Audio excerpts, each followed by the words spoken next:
பக்தியொலி நேயர்களுக்கு வணக்கம். மகர ராசி நேயர்கள் தன் உண்ணும் உணவில் கவனம் ரொம்ப தேவை.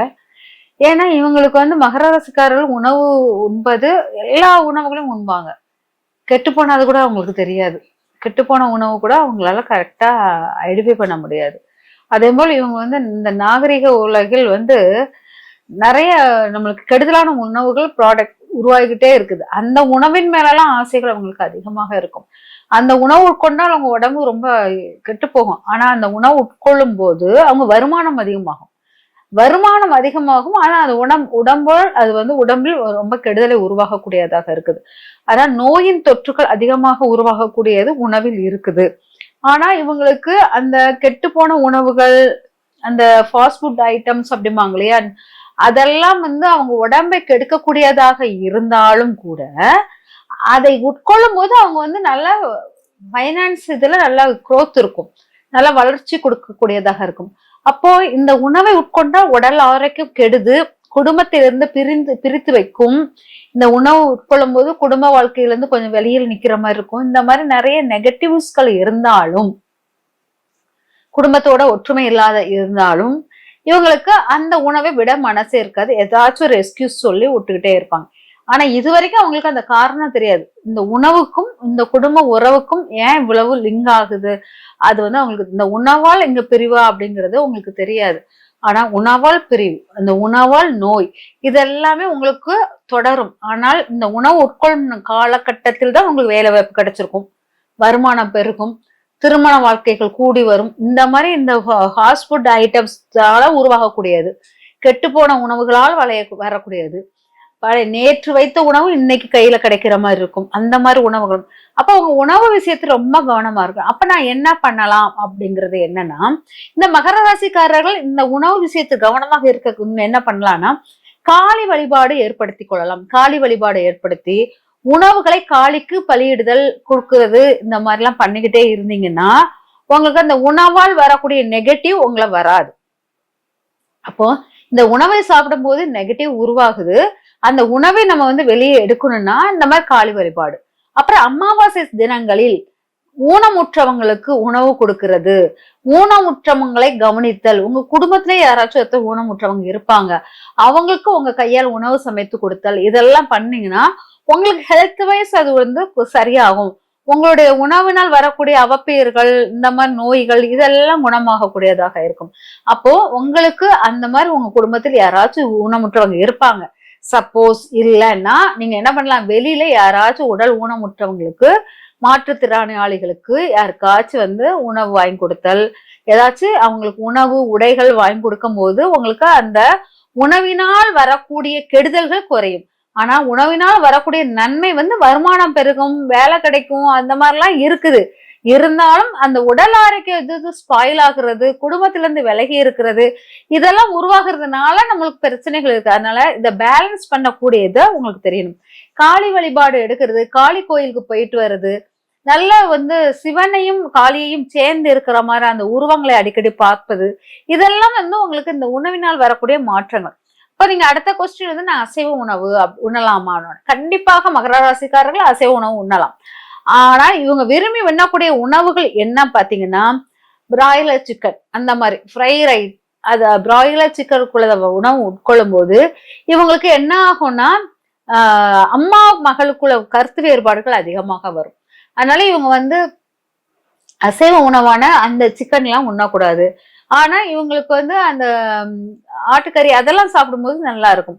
மீன் உட்கொண்டால் நல்லா இருக்கும். ஆனா மீன் உட்கொள்ளும் போது இவங்களுடைய எதிரிகள் யாருங்கிறது அவங்களுக்கு அப்ப தெரிய வரும். அதுல ஒரு புகைச்சல்கள்லாம் ஏற்படும். அதனால இவங்களுக்கு உணவில் ரொம்ப கவனமாக இருக்க வேண்டியது, அசைவ உணவு உட்கொள்ளலாம். ஆனா அந்த சிக்கன் பீசஸ், சிக்கன் கறிகள் எல்லாம் நீங்க உட்கொள்ளக்கூடாது.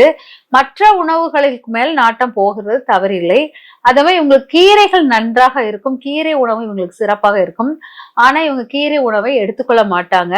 ஒருவேளை கீரை உணவு வாங்கிட்டு வந்தாங்கன்னா அந்த கீரை ஒண்ணும் வாடி போயிரும், இல்லாட்டா ஒரு நேரம் தான் உண்ண முடியும், மறுநேரம் தூர கொட்ட முடியும். அந்த மாதிரி கீரை மேல அவங்களுடைய பாண்ட் ரொம்ப குறைவாக இருக்கும். ஆனா கீரை அவங்களுக்கு ரொம்ப பிடிக்கும். கீரை ஏதாச்சும் ஒரு வகையில எடுக்கணும்னு சொல்லிட்டு ட்ரை பண்ணுவாங்க. ட்ரை பண்ணும்போது அது வந்து சில தோல்விகள், அந்த வாடி போயிரும், கெட்டு போயிடுறது, அதுக்கப்புறம் வந்து அடிப்பிடிச்சிரும். இந்த மாதிரி கீரையை வந்து ஆக்கி வச்சுட்டு தூர கொட்டுற மாதிரி இருக்கும். இந்த மாதிரி கீரையை வந்து ஆசைப்பட்டு வாங்கி அந்த மாதிரி நடக்கும். அதனால கீரை வாங்கும்போது உடனே வாங்கி உடனே சமைச்சு சாப்பிட்டுட்டீங்கன்னா அந்த கீரை உங்களுக்குள்ள ஸ்ட்ரென்த்தாக அமையும். அது சாப்பிட முடியாம நீங்க இதாகும் போது அந்த மாதிரி உங்களுக்கு நெகட்டிவாக உருவாகும். அதனால கீரைகளை நீங்க உட்கொள்வது உங்களுக்கு மிக மிக நல்லது. கீரை உட்கொள்ளணும் அப்படிங்கிறது. ஏன்னா உங்களுக்கு கால்சியத்தின் அளவு ரொம்ப தேவைப்படும். அதுக்காக நீங்க வந்து ரொம்ப கீரைகளை வந்து நாடுவது சிறப்பாக இருக்கும். அப்ப கீரையுடைய உணவுகள் எடுப்பது நல்லது. அதுவே காய்கறிகள், பழங்கள் இதெல்லாமே நல்லா விரும்பி உண்ணுவாங்க. இவங்களுக்கு வந்து ஏன்னா இவங்களுக்கு கௌரவமான ஒரு விஷயத்தை அங்க ஆக்டிவேட் பண்ணுவாங்க. ஆனா இவங்க உணவில் வந்து நிறைய கௌரவமான உணவு வகைகளை எடுத்துக்கொள்ற மாதிரி, யாருமே உட்கொள்ள முடியாத பழங்களை எடுக்கலாம், யாருமே உட்கொள்ள முடியாத காய்கறிகளை எடுத்துக்கொள்வார்கள். இந்த மாதிரி ஒரு டிஃப்ரெண்டான உணவு வகைகளை மேற்கொள்வார்கள். இந்த மாதிரி டிஃப்ரெண்டான வழிகளை இவங்க மேற்கொள்ளும் போது, அதாவது வெளிநாட்டு உணவகங்கள், வெளிநாட்டு உணவு வகைகள் இதெல்லாமே இவங்களுக்கு ஒரு ஈர்ப்பு கொடுக்கக்கூடியதாக இருக்கும். இந்த உணவுகளை உட்கொள்ளும் போதும் இவங்களுக்கு வருமான விஷயங்கள் பெருகும். அசைவ உணவுகளில் அதிக நாட்டம் கொள்ள மாட்டாங்க, இல்லாட்டா அதை ஒதுக்குவாங்க. அந்த மாதிரி தன்மையில் இருக்கும். முக்காவாசி அசைவ உணவு அவங்க கோழி அந்த மாதிரி விஷயங்கள் உணவை தான் எடுப்பாங்க. அந்த கோழி வந்து அவங்களுக்கு கெடுதலை கொடுக்கும், மனநிலை சிதைவுகளை ஏற்படுத்தும். அதனால கோழி உணவுகளை எடுக்கக்கூடாது அப்படிங்கிறது முக்கியமானது. ஒவ்வொரு உணவும் வந்து இவங்களுக்கு வந்து ரொம்ப பிரித்து வைத்து உண்ணணும். இவங்களுக்கு வந்து ஒரு உணவை எடுத்தீங்கன்னா அந்த உணவை வந்து ரெஸ்பெக்டோட கொடுத்தாங்கன்னா, கெட்டு போன உணவாக இருந்தாலும் அதை அலங்காரம் பண்ணி கொடுத்தீங்கன்னா அதை வந்து அவங்க எடுத்துக்குவாங்க. அதுவே இவங்களுக்கு கொடுக்குற உணவில் ஒரு அன்பு பாசத்துடன் நீங்க சாப்பிட்டுதான் ஆகணும் அப்படின்னு சொல்லி ஒரு அன்புடன் கொடுத்தாங்கன்னா அதுக்கு அடிபணிஞ்சு சாப்பிட்டுருவாங்க. அது கெட்டு போன உணவா விஷமாக இருந்தா கூட சாப்பிட்டுருவாங்க. அதனால உணவில் வந்து அன்பும் பாசமும் அக்கறையுடன் அவங்களுக்கு உணவு பரிமாற்றம் பண்ணும்போது அவங்களுக்கு அந்த உணவு பிடிக்கும் அப்படிங்கிறத அர்த்தம். ஆனால் அந்த உணவால் உங்களுக்கு நன்மைனா நன்மைதான் ஏற்படும் அப்படிங்கிறது முக்கியம். அதனால அன்பாக கொடுக்கிற உணவை நீங்க எடுத்துக்கொள்வீங்க, அதை கேரிங்கோட கொடுக்கிற உணவையும் நீங்க எடுத்துக்கொள்வீங்க. ஆனால் உங்களுடைய மனநாட்டம் ஃபுல்லாவே வெளி உணவுகளையும், அதாவது ஃபாஸ்ட் ஃபுட் உணவுகளையும் அதுதான் உங்களுக்கு உங்க மனசு நாடும். அந்த மாதிரி பீஸா, பர்கர் இதெல்லாமே நீங்க விரும்பி உண்ணக்கூடிய உணவுகள். அதே சமயம் கெட்டு போன உணவுகள், பழைய ஊறி போன உணவுகள் இதெல்லாமே உங்களுக்கு பிடிக்கும். அதனால இந்த பாஸ்தா, பர்கர்ல என்னன்னா புளிக்க வைத்த உணவு வகைகள் நீங்க எடுத்துக்கொள்வீர்கள். அதனால புளிக்க வைத்த உணவுகளை எடுக்கும் போது கொஞ்சம் கவனமாக எடுங்க. ஏன்னா உங்களுக்கு இது வேற ஒன்று, அதாவது வயிற்று ப்ராப்ளம் வேற உருவாகக்கூடியதாக இருக்கும்.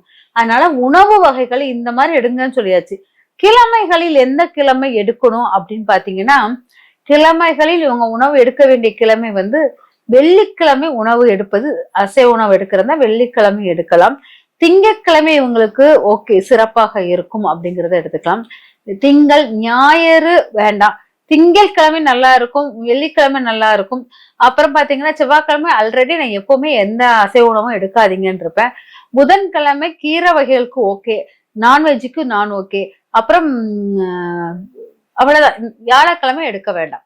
இந்த மாதிரி நாட்களில் மட்டும் நீங்க உணவு எடுத்தீங்கன்னா உங்களுக்கு உடல் ஆரோக்கியத்துடனும் உடல் மேன்மையுடனும் இருப்பீங்க. மனம் வந்து ரொம்ப சிதைவடையும் மகர ராசிக்காரர்கள். ஆனா இந்த மன சிதைவுகள் நீங்க வந்து கோழிக்கறி எடுப்பதை தவிர்க்க வேண்டும். நிறைய வெஜிடபிள்ஸ், பழங்கள் இது வந்து உங்களுக்கு ரொம்ப நல்லதாக இருக்கும். வருமானத்தை பெருக்கக்கூடியது ஃபாஸ்ட் ஃபுட் ஐட்டம்ஸ் தான் உங்களுக்கு வருமானத்தை பெருக்கக்கூடியது. புளிக்க வைத்த உணவுகள், ஃபாஸ்ட் ஃபுட் ஐட்டம்ஸ் தான் உங்களுக்கு வருமானத்தை கொடுக்கக்கூடியது. அந்த உணவுகள் எடுக்கும் போது வரும் நெகட்டிவை மாற்றிக்கொள்ளணும். பொதுவாக நீங்க வந்து வாயில் வைத்திருக்கும் உணவு வகைகள் அப்படின்னு சொல்லி பாத்தீங்கன்னா கல்கண்டு அந்த மாதிரி உணவுகள், அந்த மாதிரி இதை வந்து வாயில வச்சுக்கணும். அப்புறம் ஏலக்காய் துண்டுகள் வந்து வாயில வச்சுக்கிட்டு நீங்க இருந்தீங்கன்னா உங்க வார்த்தைகள் எல்லாமே சக்சஸ் ஆகும். இறை சக்தியுடன் பயிற்சிகள் இருக்கும். உணவினால் வரும் கெடுதல்களும் குறையும் அப்படிங்கிறது. அதனால வெளியில எங்க போகும்போதும் வாயில் ஏலக்காயோ இல்லாட்டா கற்கண்டோ இதை வச்சு போனீங்கன்னா சிறப்பாக இருக்கும். ஒவ்வொரு விஷயங்களும் சிறிய சிறிய செயல்பாடுகள், சிறிய சிறிய மாற்றங்கள் தான். அந்த மாற்றங்களை இங்க சரிவர செய்து வெற்றிகள் பல புரிய மனதார வாழ்த்துகிறேன். நன்றி, வணக்கம்.